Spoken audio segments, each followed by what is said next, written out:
नमस्कार दोस्तों, आपका मेरे YouTube चैनल शिक्षा सिद्धि में स्वागत है। आज हम पढ़ेंगे गुणात्मक एवं परिमाणात्मक प्रदत्तों में अंतर। तो कुछ बिंदु इसमें हम ले लेंगे जिन्हें हम गुण के नाम से जानेंगे। तो पहले वो गुण निर्धारित कर लेंगे कि हमको किन किन गुणों के आधार पर इनमें अंतर स्पष्ट करना है। तो पहला अंतर तो हम देखेंगे इनकी परिभाषा।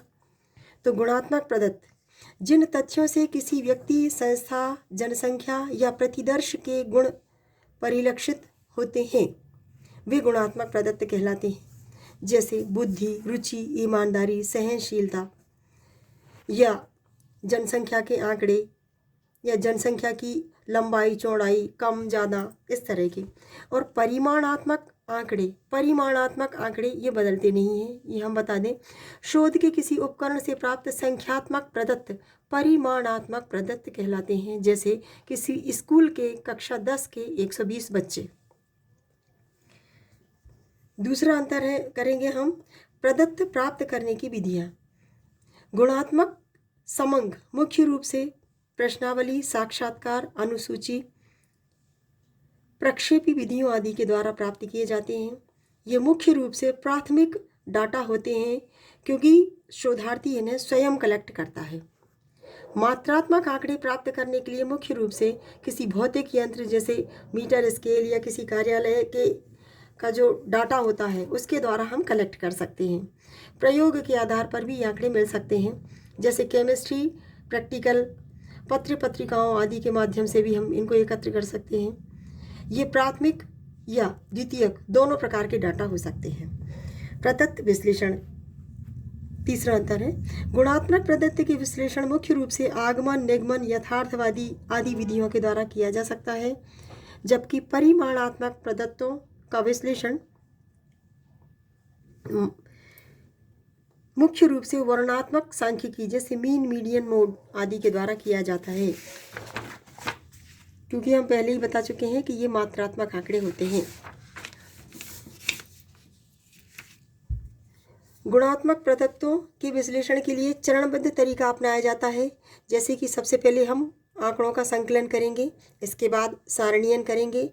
यदि सारणीयन में कुछ कम ज़्यादा होता है या कहीं हमें लगता है कि कुछ गलत है तो हम पुनरीक्षण करेंगे, उसका कोडिंग करेंगे। हम कोडिंग के द्वारा हम इनको सारांशित कर लेते हैं और फिर सारांशन माने इनके बारे में जो संक्षिप्त में हम बता सकते हैं वो बताते हैं।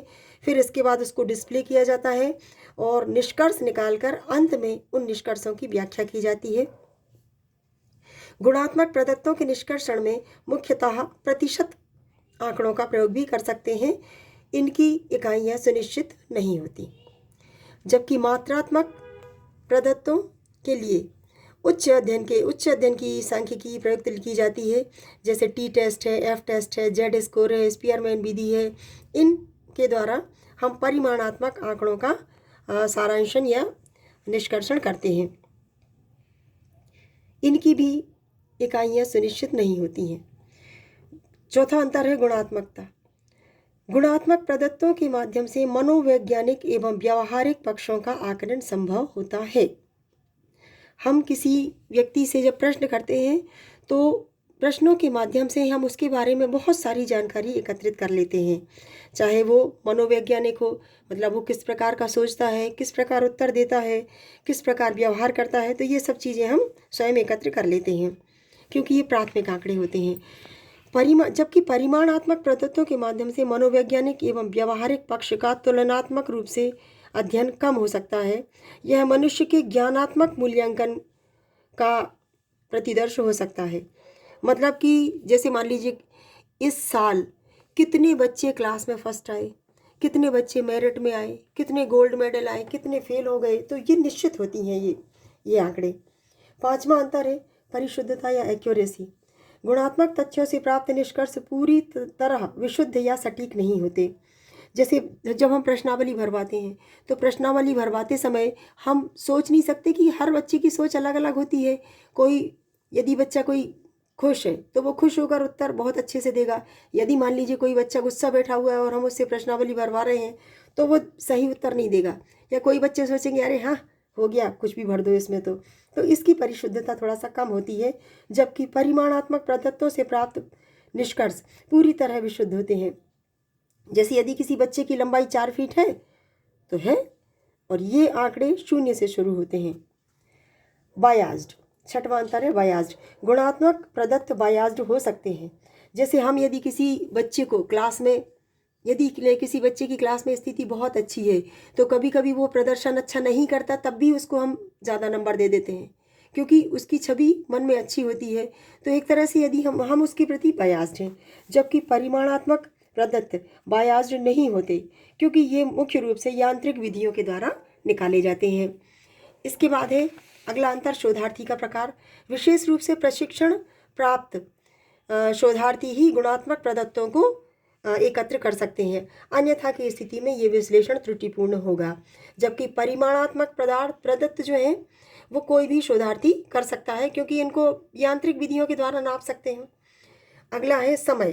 गुणात्मक प्रदत्त कलेक्ट करने में समय लगता है क्योंकि इन प्रदत्तों को शोधार्थी किसी व्यक्ति के पास जाकर के स्वयं भरवाता है या स्वयं संपर्क करता है और किसी माध्यम से उस तक उपकरण को पहुंचाना पड़ता है। ये भी एक विधि है, लेकिन फिर भी इसमें आंकड़े थोड़ा सा कम ही सटीक होते हैं और समय ज़्यादा लगता है।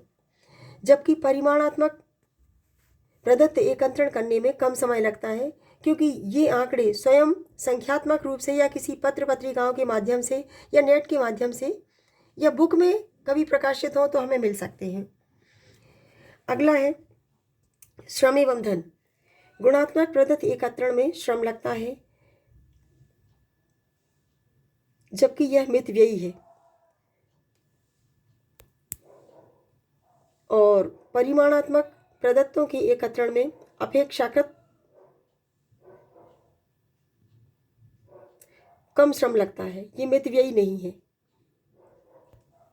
क्योंकि इनके लिए हमें पैसे खर्च करना पड़ते हैं, नेट से कलेक्ट करना पड़ता है या पत्र पत्रिकाएं खरीदना पड़ते हैं या कहीं जा कर के किसी ऑफिस में जा कर के हमको कलेक्ट करना पड़ता है।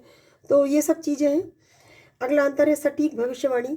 गुणात्मक प्रदत्तों के माध्यम से सटीक भविष्यवाणी संभव नहीं क्योंकि यह व्यक्तियों के मनोभावों पर निर्भर करती है। अगले परिमाणात्मक जो प्रदत्त हैं उनसे हम सटीक भविष्यवाणी कर सकते हैं कि 2020 में NVM नंबर 1 की स्कूल के छात्रों की संख्या 650 थी जो नामांकित हैं। अब अगले साल भी ये इससे ज़्यादा रहेगी, ये हो सकता है। यदि हमारा स्कूल का परिणाम बहुत अच्छा आया है तो छात्र संख्या 650 से निश्चित ही बढ़कर होगी। अगला अंतर है विश्वसनीयता, वैधता एवं वस्तुनिष्ठता। गुणात्मक प्रदत्तों की विश्वसनीयता एवं वैधता कम होती है क्योंकि ये आंकड़े आत्मनिष्ठ होते हैं, जबकि परिमाणात्मक प्रदत्तों की विश्वसनीयता एवं वैधता अधिक होती है। ये आंकड़े वस्तुनिष्ठ होते हैं।